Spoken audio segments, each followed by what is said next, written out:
మనం ఈరోజు BR Ambedkar open university BA second year semester 3 history model paper చూద్దాం.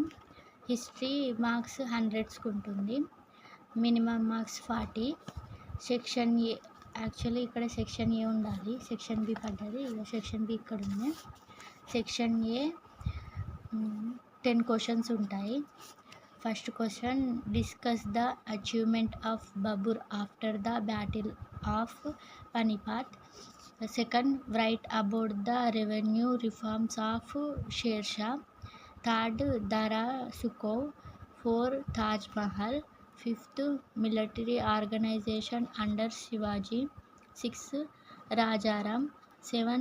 Write about the conditions of the regional kingdoms to the development of culture. 8.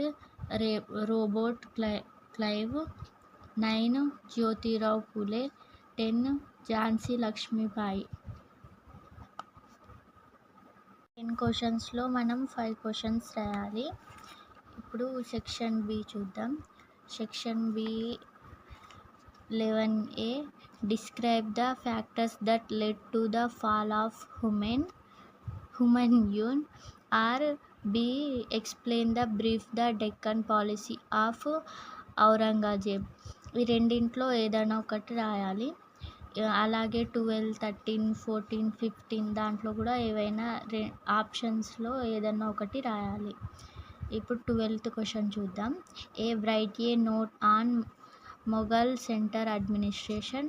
Or B, write about social and literary condition in Mughal period. 13A, discuss the administrative system of Shivaji. Or B, explain the role of Balaji Vishwanath to strengthen the Maratha power. 14A, give an account of the establishment of the British East India Company and its early settlements in India. Or 14B, give an account of the administrative change in civil services, police and army. 15A, describe the tribal revolts prior to 1857 revolt. Or 15B, trace the main events of revolt. Section A లో first question, discuss the achievement of Babur after the battle of Panipat. Answer చూద్దాం.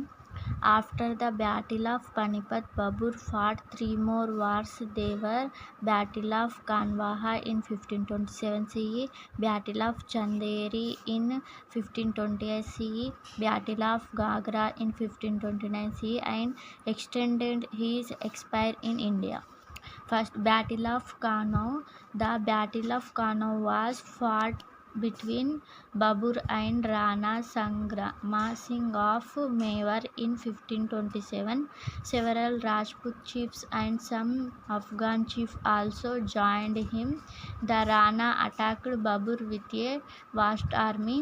On seeing the army of the Rana, Babur's troops became dispirited, but Babur encouraged his men with a stirring and impressive speech. The Mughals made a brave charge. The artillery gave the inspiration to stand unbeaten. The Rajputs were defeated. Rana Sangrama Singh escaped and died broken-hearted 2 years later. Capture of Chanderi 1528. When Medini Rai of Chanderi prepared to check the advance of Babur, Babur proceeded to Malwa, defeated Medini Rai and occupied the fort of Chanderi. Even in this battle, Rajput died fighting to the last minute.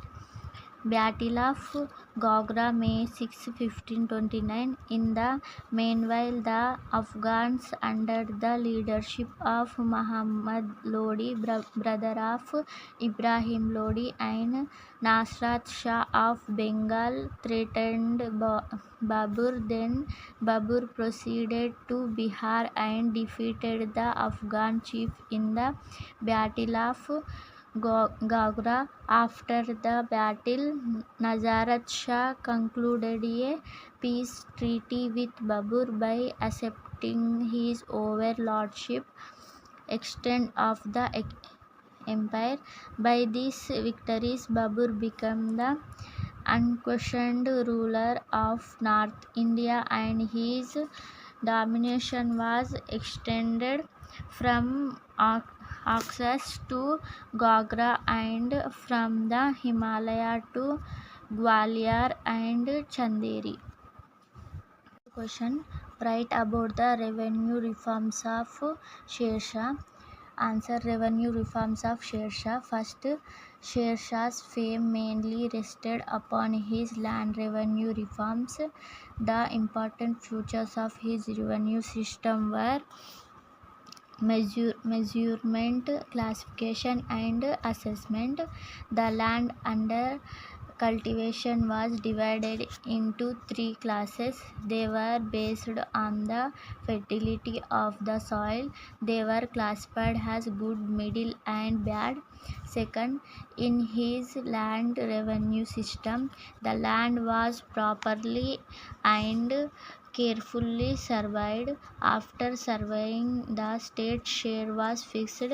It was generally 1/3 of the average produce that could be paid to the state directly, either in cash or in kind.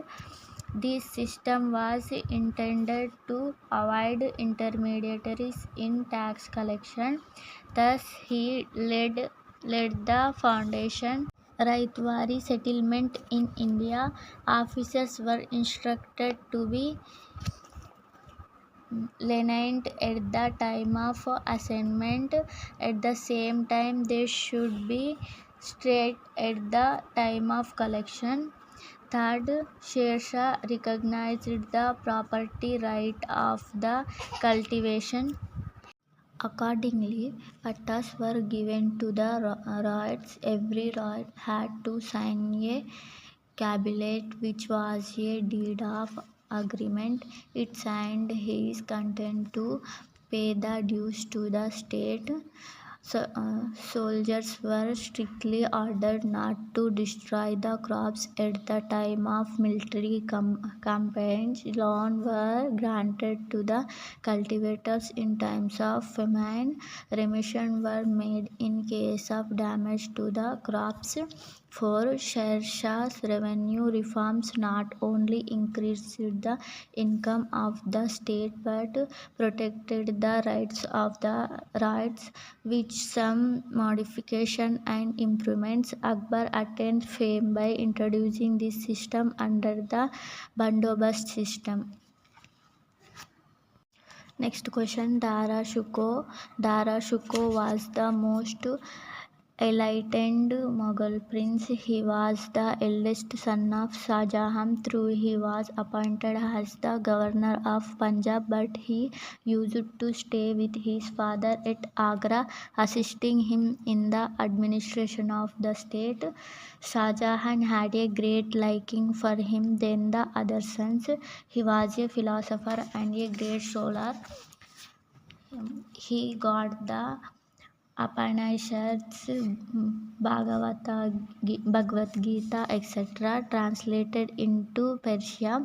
He was a liberal-minded man. He wrote Mahasamudra Sangamam, which depicted the fusion of Hindu and Islamic cultures. That is why he had the support of Rajputs and the Mughal court. When Shah Jahan fell ill, there broke out a war of succession among his sons. In the war of succession, Dara Shikoh was defeated by his brother Aurangzeb in the Battle of Samugara in 1658. Later, Dara and his son were humiliated and were put to death mercilessly. Next question: Taj Mahal. Answer: the Taj Mahal was a fine artistic monument built by Shah Jahan on the bank of the river Jamuna at Agra. He built in the memory of his beloved Queen Mumtaz Begum in marble. He built it on the tomb of his wife. It was built at the cost of 3 crores of rupees. About 20,000 men were employed to construct it, and it took 22 years to complete. About 20 varieties of precious stones were improved from within and outside India to decorate it. It was the best specimen of the Mughal architecture. It was described as a dream in marble and as the summing up of many forms of beauty.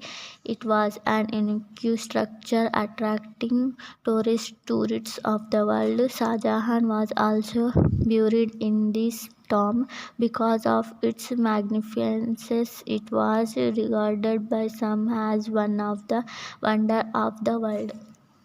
Question: Military organization under Shivaji. Answer: military organization of Shivaji. First, Shivaji, being a great general, had an excellent military organization of a high order. He had a well-occupied army. The army consisted of both infantry and cavalry. Second, there were regular gradation in infantry and cavalry. There was a due gradation of ascending order in units of 10 from Naik to Hazari. Senapati was a member of the Ashtapradhanas and was the commander-in-chief. Third, in addition to this, Shivaji had a fleet of 200 warships and about 80 cannons. The fleet was kept ready at Kolaba. At the time of his death, his army consisted of 30 or 40,000 cavalry and about 1 lakh infantry. Fourth, the soldiers were paid in cash. They were ordered not to live on plunder. He did not like Jagir system for the maintenance of his officers. He paid special attention to the defense of forts. He also spent a large sum of money for their upkeep. He garrisoned also spent a large sum of money for their upkeep. He garrisoned them efficiently and always kept in the state of readiness. Fifth, he conferred titles, privileges, and rewards for distinguished service. He maintained excellent military discipline. He strictly ordered the soldiers not to take any women to the battlefield. He imposed death penalty to this offence. The entire booty was to be sent to the king. Further, he ordered his soldiers not to spoil the crops or destroy the villages in the course of campaign. 6. A.L. Srivastava paid a glowing tribute to Shivaji regarding his army on account of its organization, rigorous discipline, and extreme simplicity. Shivaji army. Question: Rajaram. Answer: Sambhaji was succeeded by his step-brother Rajaram. Rajaram was also an unworthy son of Shivaji. He was feeble and weak. He was not a good general. Moreover, he was addicted to opium. In spite of his lapses, he was indeed fortunate to have gallant Maratha nobles Ramachandra Pant, Santaji Ghorpade, Danaji Jadhav, etc., who carried on the struggle against the Mughals with great vigor. In fact, the entire Maratha nation rose against Aurangzeb to acquit Prof. J.N. Sarkar. The People War had begun, that is, Maratha War of Independence. In 1689, the Mughals captured Raigar and Rajaram had to flee to Jingi in Karnataka. Rajaram remained at Jingi until 1697. During the period of 1689-1697, the Marathas, under the able command of Ramachandra Pant, carried out a heroic struggle against the Moguls and caused heavy losses to them. The Mughal force, after a span of 80 years, captured Jingi in 1698. Raj- Rajaram escaped to Maharashtra and conducted raids into Khandesh and Berar. However, after his expedition against Jalna near Aurangabad, Rajram fell ill and died at Pune on 2nd March 700 AD. Next question, write about the conditions of the regional kingdoms to the development of culture. Answer, contribution of the region kingdom to the development of culture. The 18th century in the India was the age of regional kingdoms. During the century, the culture of the country development lets us consider that first, the Nawab of God greatly patronized art and literature as there was peace and prosperity in his kingdom. A distinct culture developed around Lucknow, the principal town in the kingdom. Lucknow acted as a cultural rival to Delhi and became famous for handicraft also. Second, the rules of Bengal provided peace, prosperity, and good administration to the kingdom. Equal opportunities were provided to both Hindus and Muslims. Third, in Punjab, Ranjit Singh provided equal opportunity to Hindus and Muslims. Other religions were also respected. For economically, Mysore flourished during the reign of Hyder Ali and Tipu Sultan. Fifth, Hindu society was divided into castes. Muslim society was also divided on account of the difference between Shias and Sunnis in states and rule. In the south, the plight of the Hindu widow was miserable. Six, there was no decline in the morality of the common people through the character of the noble and the aristocrat degenerated. People were very virtuous in spite of tyrannical rule. Many good qualities were found in a great proportion in the inhabitants of the country. According to John Malcolm, common vices of theft, drunkenness, and violence were absent. People were benevolent and they showed hospitality and charity. 7. Art, the literature did not language. The regional states were the centers of growth of art and literature, so the 18th century was at the all called a dark period in Indian history. Next question, Robert Clive. Answer, Robert Clive was a brilliant general of the British India. He is known as the founder of British rule in India. He joined service in the company as a winter. Later, he became a soldier in the British Army. Soon, he distinguished himself as a brave commander. Second, he displayed his qualities of generalship during the Second Carnatic War. He came to the rescue of Muhammad Ali, who was behind in the War of Trichinopoli. Muhammad Ali was enabled to become the Nawab of Arcot by the help of Robert Clive.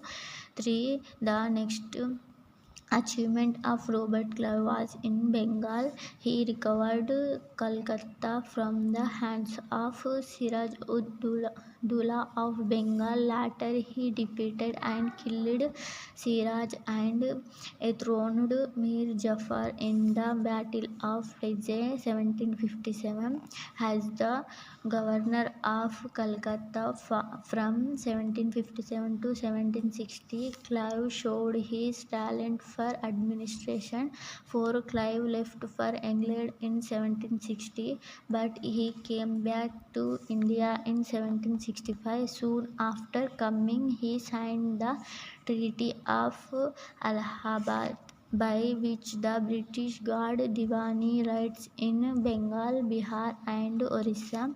Clive's policy introduced dual government in Bengal, which finally resulted as useless in long run to the people of Bengal. Fifth, Robert Clive was the founder of the British rule in India, but his personal life was not free from guilt. He was guilty of fraud, treachery, corruption, bribery, and forgery. He cheated the kings and people and amassed much wealth, but the British described him a heaven-born general.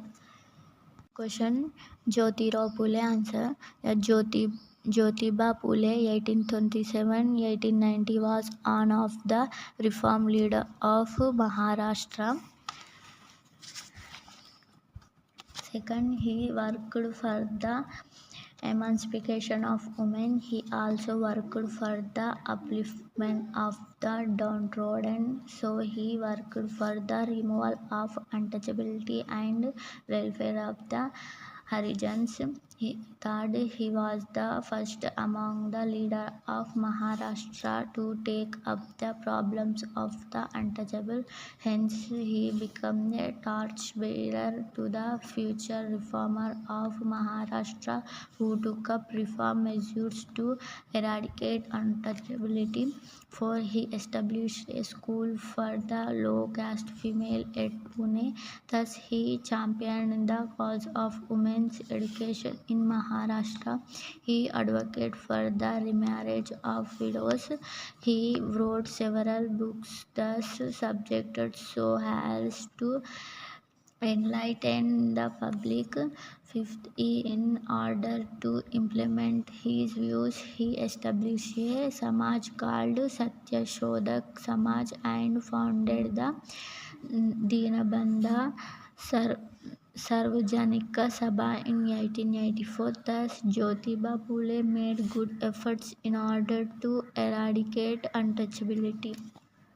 Next question: Jhansi Lakshmi Bai. Jhansi was a native state. It was ruled over by Raja Gangadhara Rao. He was no natural heir, though he was loyal to the British. His adopted son was not recognized as the ruler of Jhansi by the British. Moreover, the British annexed Jhansi by the Doctrine of Lapse in 1858. After the death of Gangadhara Rao, his wife Lakshmi Bai became the ruler of Jhansi. Lakshmi Bai was also harassed by the British. She was not allowed to exercise control even over the personal property of her husband. Therefore, she resented the attitude of the British and was waited for an opportunity to take revenge against them. When the revolt broke out in 1857, she joined the mutineers. The British army, headed by Sir Hugh Rose, proceeded to Jhansi to crush her. When Hugh Rose stormed Jhansi, Lakshmi Bai escaped to Kalpi. At Kalpi, she was joined by Tantia Top. Both of them captured Gwalior and proclaimed Nana Sahib as the Peshwa. They also threatened to march into Maharashtra and spread the revolt there, but Sir Hugh Rose frustrated all their hopes. He recovered Gwalior from the mutineers. He inflicted two crushing defeated on Lakshmibai and Tanitya at Marwar and Kota. In the battle, Lakshmibai was killed on 17 June 1858 and Tanya was escaped. With her death, the revolt in central India was broken to pieces. Though she died at the age of 22, she lived among the India as the heroine of the revolt. Sir Hugh Rose, who fought against her, paid a high compliment about her valor to quiet him. Although lady, she was bravest and the best military leader of the rebels, a man among the mutineers to calculate. In the words of Ishwari Prasad, her name still live and will continue to inspire generation of men and women who engage themselves for farming causes. She remained as immortal among the heroes of our land.